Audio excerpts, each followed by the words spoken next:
Macam lecturer FTKE, dia ada 5 pensyarah yang mengajar kursus yang sama. Tapi dia decided dia hanya pakai satu ULERN. Yang 4 lagi ni ditinggal. Jadi bila kita sistem capture ni nak dapatkan statis analitik, yang 4 ni tak blended lah. Satu je yang blended. Jadi apa sistem tu overall? FTKE tak dapatlah 100%. Betul tak? Inilah isu dia satu lagi. Jadi sekarang ni saya nak mencuba nak patah balik kepada satu kaedah yang lama di mana biarlah satu ULERN itu dikongsi oleh 5-6 orang lecturer. Pakai yang satu saja supaya saya nak maintain standard quality tadi. Kenapa? Isu dia begini, setiap kali bila kita masuk kepada semester baru, kita kosong balik ULERN. Ada lecturer dia pandai, dia boleh backup and restore. Ada lecturer dia tak buat backup and restore, jadi tak dapat balik, dia kena buat balik, kan benda yang membazir. Nota tu biar macam ni contohnya, digital media design. Next sem saya tak ajar dah. Mungkin Puan Alin ajar. You dah tak payah susah dah Puan Alin, you restore je saya punya dan you tak payah, because you don't have time. Saya dah bagi ni, gunakan dan ilmu ni sama je. Kenapa saya nak kedekut dengan ilmu tu? Saya bagi cuma apa yang saya nak buat di bawah ni nanti, sebab ini adalah kod berbeza, ini bukannya dalam ULERN. Ini sebenarnya adalah programming yang berbeza.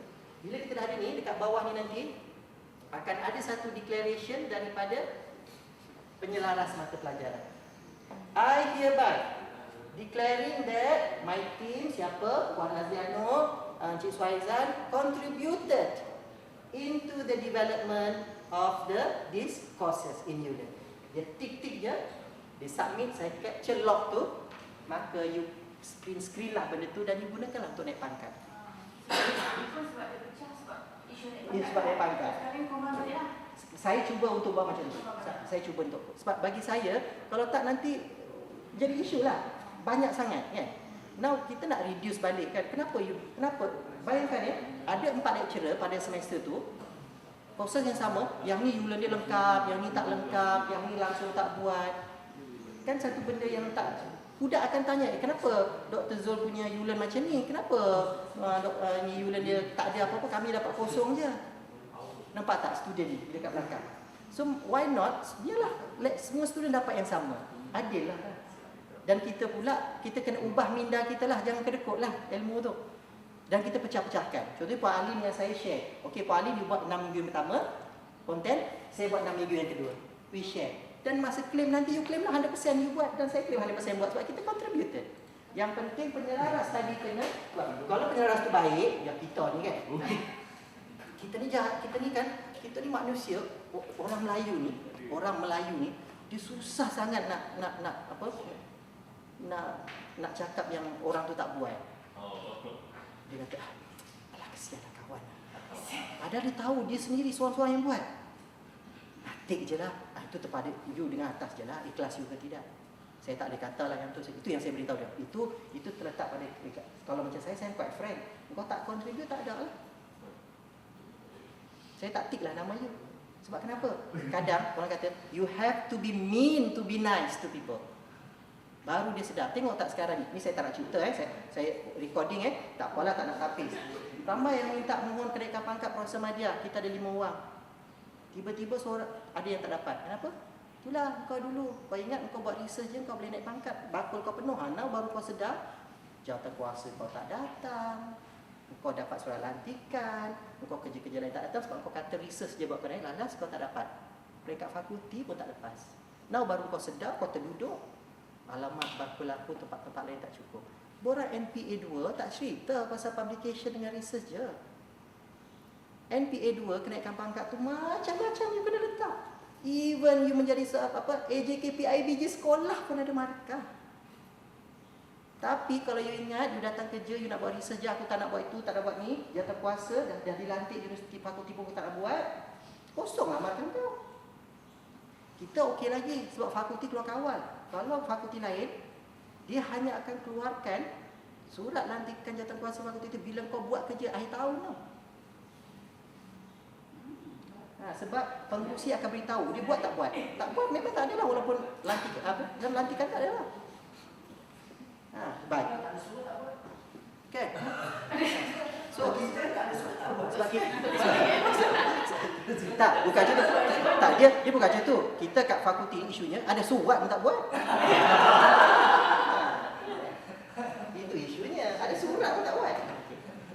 So faham kat sini Okay, now can we go inside? Macam mana kita nak buat ke ataupun okey? Faham?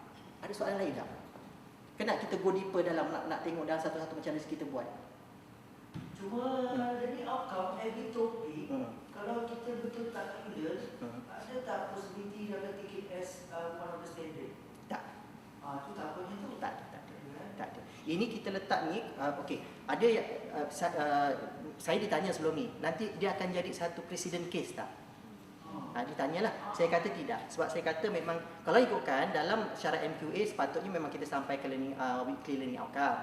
Tapi kita di UTM kita tak pernah praktis sampai weekly learning outcome lah. Saya letak ini adalah kerana saya beritahu dia ini adalah guideline untuk pelajar saya. Dan saya sebenarnya untuk minggu ni sebenarnya saya nak capai apa. Itu je. Dan daripada situ just take it as initiative punya syarat. Yes.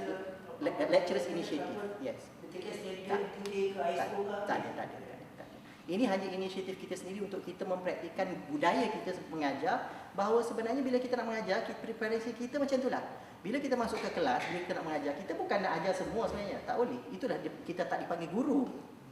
Kita dipanggil pensyarah, you bersyarah. Bila kita bersyarah, kita ada gist yang kita nak sampaikan.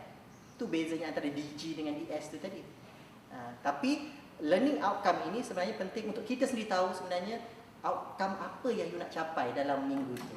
Jadi pelajar pun prepare lah on the flip learning tadi. Oh, rupanya minggu satu ni sebenarnya gist dia tentang definasi of graphic design je pun. That's it. That's how they do it. Right? So dan seterusnya kalau yang berbagi doktor semua tengok kalau tengok kat bawah ni, saya punya lengkap lah. Sampai minggu ke memang lengkap. Ada videonya dan kalau ada 2 video saya letakkan dekat dalam label yang berbeza, bukan dalam satu label sebab dia nak kira nama dia macam mana. Okay, dan Kita add video tu ada label label. Semua dalam label. Learning outcome dalam label. Cuma learning outcome dengan nota ada satu label, video different label, activity different label. Nota kuliah tu pun dalam activity. Sekarang ni sebab sistem ni saya belum kira, tapi saya punya kalau dikira dia automatik dapatlah dah. Sebab saya dah letakkan video tu dalam label yang berbeza.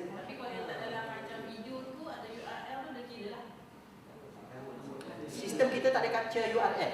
Itu masalahnya tu. Sebab tu bila you masukkan yang sekarang, pakai sistem sekarang kan, bila you letak URL, dia tak ada capture. Tak kira. Mana dia kira? Dia kira hanya resources, resources kan, PowerPoint ke atau benda yang you upload melalui resources kan. Tapi bila you buat link video, mana dia kira? Sistem tak ada capture.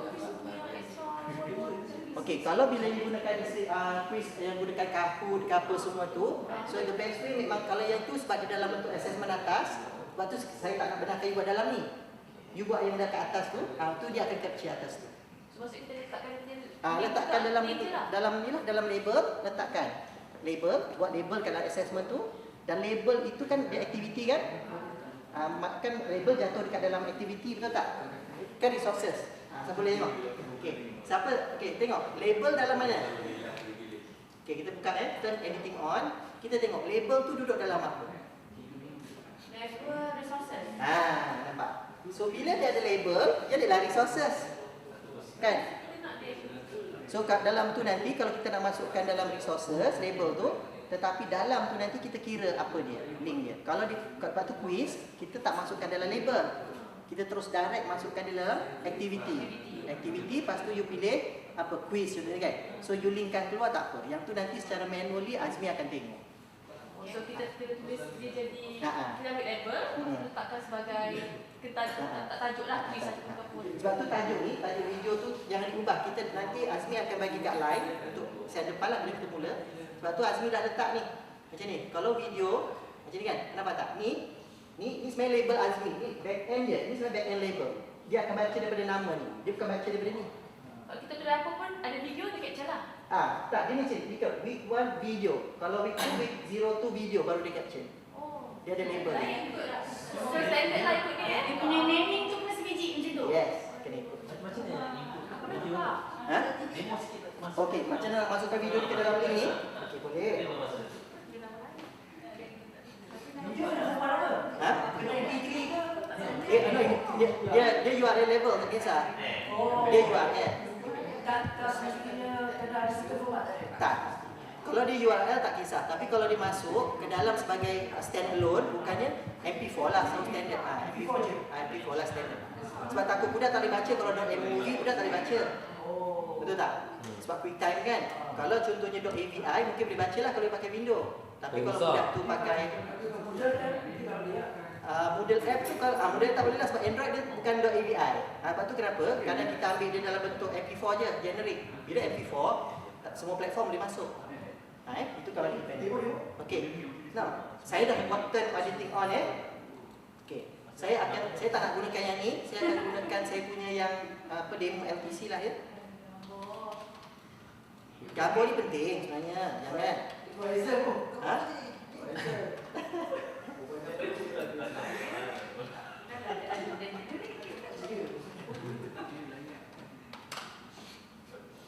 Okay, saya selalu kalau buat demo saya gunakan LTC format ni lah.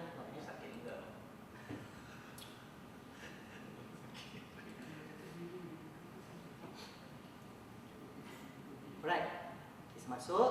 Saya ada satu demo kat sini, my course. Okay, ni adalah demo LTC saya. Subjek yang sama saya demokan. Sebab saya gunakan dua demo ni sebab ada lecturer yang tanya macam mana nak backup dan restore. Kan. Okay. Ini demo Okay, kosong lagi bawah ni sebenarnya. Let's say kita nak masuk lecture dah ada. Berapa yang saya tanya? Okay, kita letak lecture 14 kelas Okay. Bila kita buka nampak tak benda ni dah ada? Kan template dah ada. Jangan dibuang. So, sekarang apa yang kita buat adalah kita turn editing on.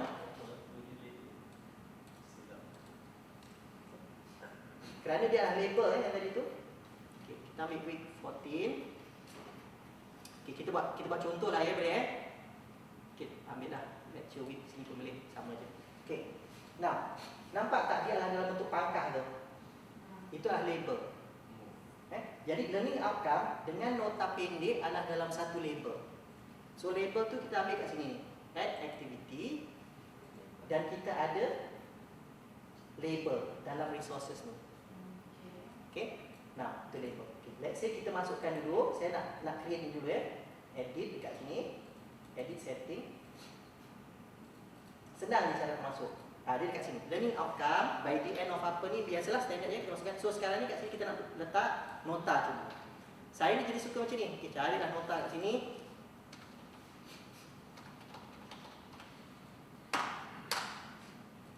Okay, saya nak contoh dia berkenaan dengan packaging. Wiki. Saya ni suka pakai wiki je. Okay, packaging and labeling. Saya tengok-tengok, saya nota ni, saya kata, oh okey, memanglah topiknya kena. Kadang kalau tak kena, saya akan pergi cari part lain, saya akan cari wiki lah. Let's say saya minat, copy. Saya nak bagi introduction saja. Copy. Saya pergi dekat sini. Saya paste. Kemudian saya letaklah kat sini tajuk dia.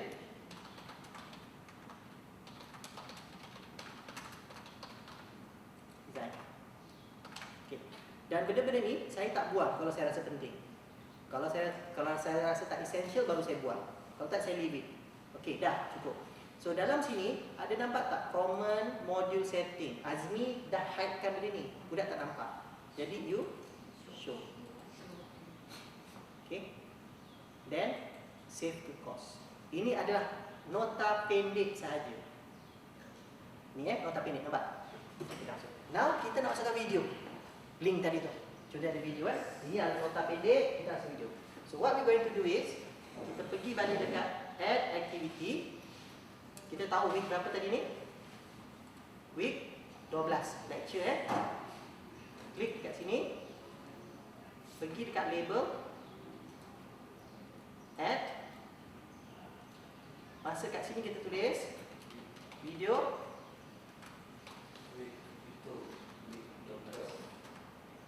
Berapa? 13. Ke video? Video berapa tadi? Hitam dia. Week 13 video ke video week 13? Okey, tengok. Kat mana label saya tadi? Week 13 video. Lulah. Week 12. 12 Video. Video satu. Okey. Now, kemudian apa kita buat? Nah, tahu tak dekat user ni kita boleh tekan enter ataupun kita tekan apa bezanya kita tekan enter? Satu lagi shift enter. One line. Enter get one line. Kalau enter saja dia macam 1.5 space. Kalau kita tak nak dia 1 space, kita shift enter, dapat rapat. Okey. So masuk video kat sini. So sekarang ni kita masukkan video dia. Masukkan video dia. So saya kat sini saya letak apa dia? Apa nama video tu contohnya? Packaging. Dah, itu adalah saya punya link dia. So saya pergi dekat sini. Biasalah YouTube lah lagi. Vimeo pun boleh YouTube. So kita cerita pasal packaging. Saya suka macam saya duduk product and packaging. Okey, kita nak tunjuk apa sebenarnya dalam video ni? Adakah nak tunjuk nak guna ataupun nak tunjuk apa pentingnya packaging? Packaging design basic. Tengok, saya suka macam lah. Saya suka browse, saya tengok mana yang sesuai. Okay, apa yang nak dibuat. Ada tak maksudnya kita? Let's say lah kita ambil bahawa yang kita kat sini nak ajar berkenaan kuliah. Kuliah je lah, kita ajar step by step je tak? Okay. Packaging design concept. Saya suka cari keyword. Workflow process contohnya penting. Workflow process ni adalah penting sebab dia kuliah. Maka saya ambil ni, saya ambil URL dia, copy, saya pergi kat ULearn, saya select this URL, saya pergi kat link kat sini ni. Link, paste. Saya tak nak dia open in a new window. Saya nak dia stay within the window, create link. Okay. Lepas tu kat sini ada common module setting. Ni show lah ya. Restrict access tu tak payahlah kalau you nak restrict lah. So kat sini, maka kat bawah tu saya letak. Saya suka letak sini. Watch the video above, you know. Bla bla bla bla bla. Sebab dia adalah ID. Kita nak student tu nak tahu apa, maka kita minta dia baca sebab apa gistnya dalam video tu, maka kita kena terangkan sedikit. Save and return to the course. Bila kita save return to the course, secara automatik nampak tak link video masuk. Dia keluar kat sini. Kalau kita ambil URL saja paste, dia keluar URL lah. Dia keluar URL, tapi tadi kita link ke dalam keyword. Tapi Daud bagi cerita dia tak? Oh, dah ada packaging. Yang mana? Link tadi. Video tadi tak adalah sebab perkataan keyword itu tadi adalah sebagai dia punya hyperlink. Hyperlink saja. Kalau kita letak link dekat dalam tu, Kalau dia letak link tu, ni. So dia macam ni. Dalam dia boleh letak, tetapi macam ni. Mana yang mudah? Adakah bila budak buka ULearn terus keluar video ataupun you nak dia link lepas tu dia terpaksa buka benda lain? Itu dari instructionnya lah. Kalau kita nak minta budak tu bila tekan link, dia pergi tempat link yang lain buka, dan you sudah bagi dia 2 step proses lah untuk dia buka. Manusia malas. Jadi the best way, put it within there. Dia tak ke mana-mana lah. Ini dari segi common sense of instructional design lah. Lepas tu saya suka letak ni. Sebab bila pelajar tu buka, bila pelajar tu buka dekat mobile phone, isu dia, kalau contoh macam video ni. Sekarang dia duduk kat sini. Let's say if I play back video tu, dia will stay here dekat dia punya Moodle mobile. Tapi kalau saya letak URL link, dia akan masuk dekat YouTube. Dia akan buka YouTube dan Moodle ni dah jadi kat belakang dah. Dan dia malas dah nak pergi buka balik. So I want them to learn still within that frame tu lah. Saya tak nak dia pergi jauh. So budak boleh baca lah. Dan kalau dia tak nak, dia tutup and it's still in Moodle. Dan dia masuk. All is here. Right? Itu dari segi instruction design yang bagus. To stay in the same mode lah. Yes. Kita sendiri pun kan, bila buka website banyak sangat nak masuk sana masuk sini pun kita malas kan. Kan, faham je kan. So jadi bila kita ada macam ni, they will stay within the section. Kita pergi mana? Okay, let's say kita nak bagi. Lepas dah ada video, now satu. Bila kita letak video dan kita tahu video tu adalah gist saja daripada nota, kita kena bagi aktiviti sebenarnya. Pertama, aktiviti tadi lah objektif dia, kita nak capture attendance budak ni tadi. Pelajar ni bila kita tinggalkan, kita pastikan bahawa dia masuk dekat ULearn ni tadi ni. Sebab dia kena buat submission. How are you going to do the submission? Ini terpulang. Kadang ada lecturer yang kalau kelas pukul 9, 10, 11, dia nak by the end pukul 11, dia nak budak submit. You can do that. Tetapi selalunya oleh kerana saya menggunakan kaedah flexible learning, saya bagi dia hari seminggu last date untuk dia submit. Kerana saya bagi dia peluang untuk dia memahami. Sebab kadang bila student ni, bila dia being independent, isu dia akan practice 2-3 kali. Itu yang observation yang saya nampak lah my student. Bila dia masuk dia practice, kadang dia salah. So dia kata pun dia tak submit lagi. Ha? Okey, macam mana kita nak tengok attendance tu berlaku? Okey, kat sini Okey, saya pergi dekat saya punya U-Learn yang asal. Okey, yang ini kita terpaksa do manually lah ni Dr. Najwan.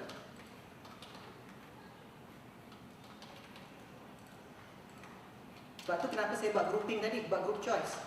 Bila saya buat group choice, orang luar tak boleh masuk dalam aktiviti. So what I do is, dalam my courses ni, kalau kita tengok kat sini ni, contohnya saya ada satu blended let's say minggu pertama lah saya nak buat blended dekat sini.